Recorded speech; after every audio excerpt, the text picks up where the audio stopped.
오늘은 최근에 지지난주에 있었던 가슴 아픈 일, 수원 세모녀 자살 사건입니다. 예전에 송파 세모녀 자살 사건이 있었습니다. 그러고 나서 조금 뜸했는데 이번에 이제 수원 세모녀 자살 사건이 있었습니다. 그래서 그냥 가려고 했는데 한자 적는다. 2년 전에 오빠가 병으로 떠나고 몇 개월 뒤에 아빠까지 돌아가셔서 세 분만 남은 상황입니다. 근데 엄마도 아프고 언니도 아프고 막내만 이제 돈벌이를 할 수 있었던 거죠. 그 매장에 판매 사업을 했다는 겁니다. 근데 아시다시피 매장에 판매 사업이 뭐 얼마나 벌겠습니까? 아픈 사람 두 사람 병원비 하기도 어려운 이런 상황에 있었었죠. 그래서 이제 안타깝게도 극단적인 선택을 해서 돌아가셨습니다. 그럼 우리는 앞으로 이런 상황을 어떻게 할 것인가 하는 고민을 좀 해봐야 되는 것이죠. 이때 도시가스 점검하러 또 가고 여러 번 갔는데 도시가스를 안 썼고 이분이 원래 화성에 살다가 수원으로 이사를 갔는데 화성에서 이분이 없다 이래가지고 찾아보 다녔는데 주민등록을 안 옮기고 수원으로 가보니까 어디 있는지를 찾을 수가 없는 겁니다. 그래서 찾지를 못해서 결국은 이제 안타까운 일이 또 발생을 한 것이죠. 그러니까 2014년에는 송파 세모녀 이분도 정말 그랬는데 이거 보시면 그 집에 세대로 살던 집에 전세 집세지 월세금하고 전기료 같은 공과금 이거를 봉투에 딱 넣어놓고 자살을 하셨어요. 사람 굉장히 정말 심성이 고운 분이라고 볼 수가 있습니다. 본인이 자살하는데 빚 안 지고 하겠다고 다 지금 갚고 돌아가신 거잖아요. 참 마음이 선하신 분들이 이렇게 돌아가시고 이래서 정말 안타깝게 거지가 없습니다. 자, 그러면 이 송파 세모녀나 수원 세모녀가 아무 돈도 정부로부터 못 받는 상황이냐? 그게 아닙니다. 받을 수 있는 기초생활 보장제도라는 게 있어서 본인이 받을 수가 있어요. 생계급여, 장애인이니까 의료급여, 교육급여, 그다음에 이제 주택급여라고 해서 4가지 종류의 기초생활 보장제도가 마련이 돼 있고 문제는 본인이 신청을 해야 되는데 신청을 안 한 거예요. 신청을 안 하니까 동사무소에서는 그런 사람이 있는 줄도 내가 몰랐다 이러고 지금 있는 것이고 그 다음에 또 이제 긴급복지라는 게 있습니다. 보건복지부 하고 있는 긴급복지제도는 이 여러 가지 이런 질병이 있거나 너무 주거지가 어렵거나 여러 가지 하여튼 여러 가지 이유와 위기 상황이 발생했을 때에 가면 일단 지원을 해주는 겁니다. 일단 50만 원이든 100만 원 일단 주고 나중에 가서 이 사람이 가족이 있는지 재산이 있는데 은퇴를 받아가는지를 체크하는 그런 제도도 있습니다.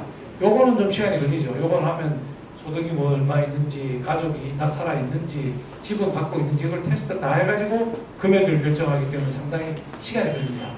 근데 신청을 해야 되고 이것도 신청을 해야 되는데 이거는 작은 금액이지만 우선 주고 10명을 주는데 한 놈이 나쁜 놈이라서 그대로 떼먹어도 할 수 없다.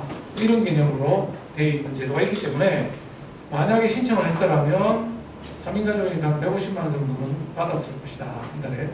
그랬으면은 큰 문제 없이 지나가면서 기초생활 신청을 하면 또 받을 수가 있는데 이런 걸 모르셨던 거죠. 그래가지고 그냥 자살을 하시게 돼서 정말 안타깝게 자겠습니다. 이 긴급복지제도라는 건 사실은 제가 만든 제도입니다. 제가 경기도에 부지사를 할 때에 무한돌봄이라는 제도를 만들었습니다. 무한돌봄 있죠? 경기도 무한돌봄. 이거는 뭐냐? 무조건 오면 무조건 주라. 내가 못 살겠다고 동사무소 찾아오면 묻지도 따지지 말고 50만 원씩 주겠습니다. 그럼 일단 배는 안 골잖아요. 그러면 이제 죽을 생각도 좀 없어지는 겁니다. 그 다음에 아까 말했던 정상적인 복지를 신청하더라도 이거 제가 도입하기 전에는 어떤 일이 있었냐? 신청하면 가 계세요. 연락드릴게요. 하고는 FIU 금융정보분석원에 문서를 보내가지고 예금 통장에 돈이 들어있는지를 홍보를 해주십시오. 그 다음에 국토부에 보내가지고 집이 있는지 해주십시오. 행안부에 보내가지고 가족이 있는지 해주십시오. 이렇게 보내는 겁니다. 그러면 한 달씩만 걸려. 그래서 제가 이제 무한돌봄이라고 그걸 했는데 감사원에서 또 지적을 하는 거예요. 그냥 검토 안 하고 주면 안 된다. 그래서 예산으로는 못 한다고 하는 거예요. 그래갖고 어떻게 했냐면 경기도에 있는 기업들한테 이 동참할 사람 오라 해가지고 기부금을 받습니다. 기부금을 받아가지고 그 돈은 아니고 예산이 아니기 때문에 진행이 됐던 것이죠. 그래서 그 뒤에 복지부에서 무한돌봄을 보고 제도화해서 만든 것이 바로 긴급복지제도입니다. 그래서 가능한데 신청을 안 한 거죠. 그런데 제가 보기에는 신청주의 자체에 문제가 있다고 생각합니다. 진짜 어려운 사람들은 신청조차도 못하는 이런 상황이죠. 신청하고 싶어도 그날 걸어서 그날 먹어 살아야 되니까 낮 중간에 일을 해야 되니까 동사무소 못 가는 사람이 몰라서 못 가는 거 막 이래 있는 거예요. 그래서 앞으로는 신청을 받아야 되겠지만 빠지는 부분을 어떻게 메꿀 것인가 하는 고민을 좀 해야 된다 이런 생각합니다.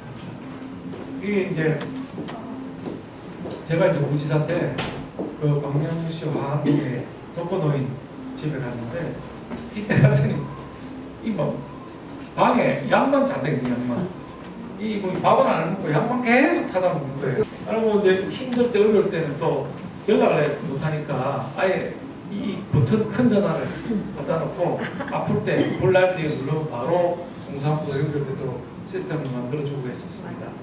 근데 지금 중요한 건 뭐냐면 이런 분들 할머니 할아버지들은 신청한다는 것도 모르는 거예요. 그래서 복지사들 가서 종이 들고 가서 신청하십시오. 적어가지고 이제 신청을 해주는데 이분은 주민등록이 돼 있으니까 복지사 저 왼쪽에 있는 그 복지사가 아는 거죠. 근데 주민등록이 안 돼서 알 방법이 없습니다. 그래서 제가 어떻게 생각하냐면 그때 뭘 했느냐 송파 세모저 자사가 끝나고 나서 요크루트 아줌마 전기검진원 가스안전검침원 이런 사람들 있지 않습니까?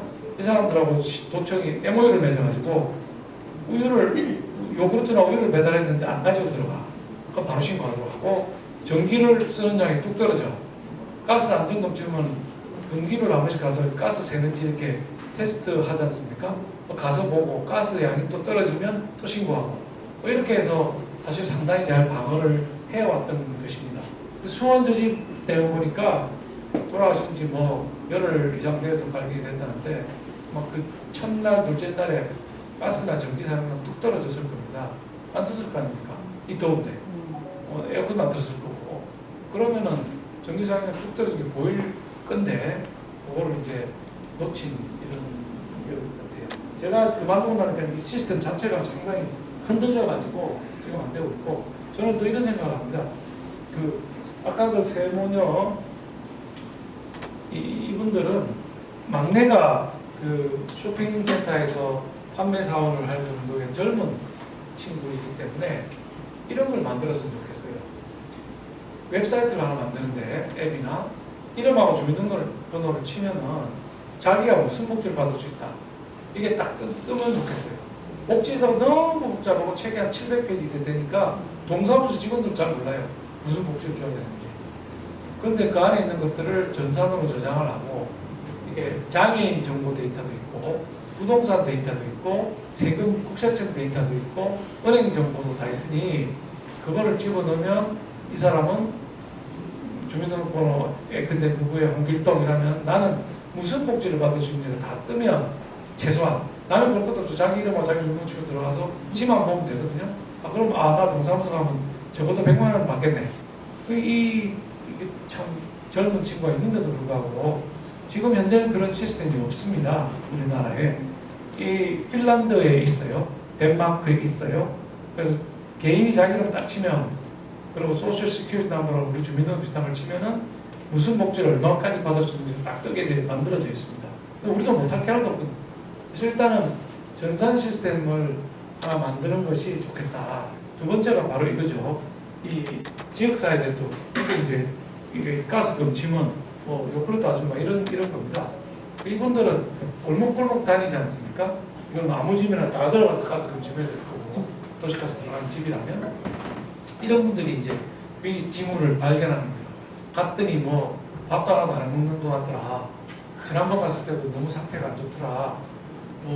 겨울인데 방에 불기가 하나도 없더라. 뭐 이런 걸 발견하면 바로 신고를 하도록 이렇게 지금 옛날에 만들었었는데 그 사이에 이 시스템이 다 깨졌는데 다시 한번 점검을 할 필요가 있고 그래서 이렇게 보여주셔서 두 가지로 보여요. 하나는 지역사회 네트워크고 하나는 아까 전산 시스템 이걸 가지고 두 개를 가지고 더블 체크를 해서 들어가야 이런 걸 막을 수 있다고 생각합니다.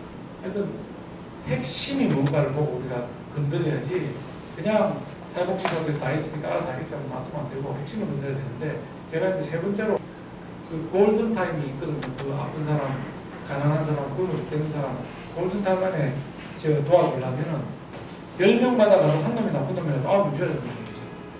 그 다음에 이제 요거 오늘 제가 설명드리려고 이제 근본적으로 이 문제를 해결하려면은 우리나라 이 소득 분포를 그려놓은 거예요. 제일 못 사는 사람부터 이재용이까지 소득 분포를 그려놓은 겁니다. 그러면 요 딱 한복판에 사람을 1등부터 꼴찌까지 딱 세우고 가운데 이걸 중위소득이라고 그러거든요. 중위소득. 우리나라 지금 183만 원 정도 되고 있습니다. 자, 중위소득의 반, 즉 하위 25%죠.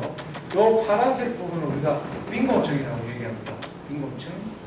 이 부분에 이제 각종 그 복지제도가 들어가고 있는데 복지를 자꾸 전달 체계라고 하는 복지관, 동사무소 이런 걸 통해서 하니까 이게 안 풀리는 면이 있다. 그럼 어떻게 할 것이냐? 제 생각은 이 빈곤층을 나누는 상대적 빈곤선이라는데 이게 이제 92만 원이거든요. 여기 소득 이 사람은 한 90만 원 받았고 이 사람 80만 원 받았고 이 사람 한 푼도 못 받을 거고 한 30만 원 받고 이렇게 돼 버는 돈이 있습니다. 그러면 그 못 버는 돈 92만 원에서 빼기 이 사람 60만 원 한 달에 버는 사람이면 32만 원을 정부가 주는 거예요. 영원 받는 사람은 92만 원을 주는 거야. 영원 받는 사람 지금 받고 있어요.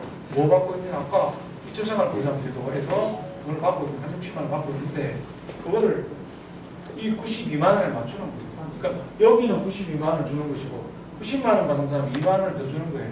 그래서 92만 원에 맞추면 우리나라는 전 세계가 다 갖고 있는 소득의 25%의 빈곤층이 없어지는 겁니다. 그럼 최소한 92만 원이니까 3인 가족이면 상호 270만 원. 자, 그럼 방세 내고 먹고 자고 하는데 지장이 없는 거죠. 이러면은 자살하는 사람은 없을 거다. 다만 이게 이제 문제가 뭐냐? 반대하는 사람이 엄청나게 많아요. 이러면 누락이 없을 거 아닙니까? 자살하는 사람은 없어지는데 이제 반대하는 사람들은 예산이 너무 많이 드는 거 아니냐? 제가 이제 통계청장한테 시켜서 계산을 해봤는데 우리 소득 하위 25%의 소득에서 92만 원에서 뺀 차이만큼을 지급하는데 얼마가 드느냐? 26조 원이 됩니다. 어마어마한 돈이죠. 26조 원. 근데 그게 다 드느냐? 아닙니다. 아까 기초생활 수급권자들한테 나가는 돈들이 있지 않습니까? 그걸 또 빼는 거예요. 빼면 한 20조 정도가 듭니다. 20조 정도가. 그런데 20조가 큰 돈이라면 큰 돈이지만 우리 경제 규모, 우리 예상 규모가 680조, 내년에 630조를 좀 깎았습니다만 680조나 되는 예산에서 20조 정도는 충분히 절감할 수 있다. 20조 정도는. 즉 20조 절감하려면 680조에서 한 10% 절감하면 68조가 되잖아요. 그죠? 5% 절감하면 34조가 되거든요. 그러니까 그 정도 돈은 충분히 쓸 수가 있다. 그러니까 돈이 없어서 못하는 건 아니다. 이렇게 봅니다. 다만 또 걱정은 다른 걱정이 또 있어요. 도덕적 해이. 요 해당하는 사람이 90만 원 벌다가 아이고 요 사람 다 주네 나 안 할래 하고 영으로 가면 어떡하느냐 이런 우려가 있는 사실입니다. 그래서 그런 단점이 있음에도 불구하고 이분들을 이제 소득을 일단 죽지는 않도록 보장을 해주면서 직업훈련 교육 노동부에서 하고 있거든요. 그걸 좀 이쪽 부분에 집중적으로 직업훈련을 시켜서 취업을 해서 조금이라도 벌게 만드는 또는 하나도 안 벌면 3년만 주고 안 주겠다든지 그래서 강제로라도 일하도록 만들었다든지 뭐 이런 식의 아니면 2년은 그냥 3년째부터는 92만원에서 조금씩 깔 거다 이래가지고 92만원, 90만원, 80만원 이래준다 하면 또 더 열심히 일을 할 수도 있는 국민이 있기 때문에 여러 가지 좀 구체적인 방법들을 사용하면 이렇게 하는 것도 가능하지 않겠냐 그런 생각을 저는 갖고 있습니다.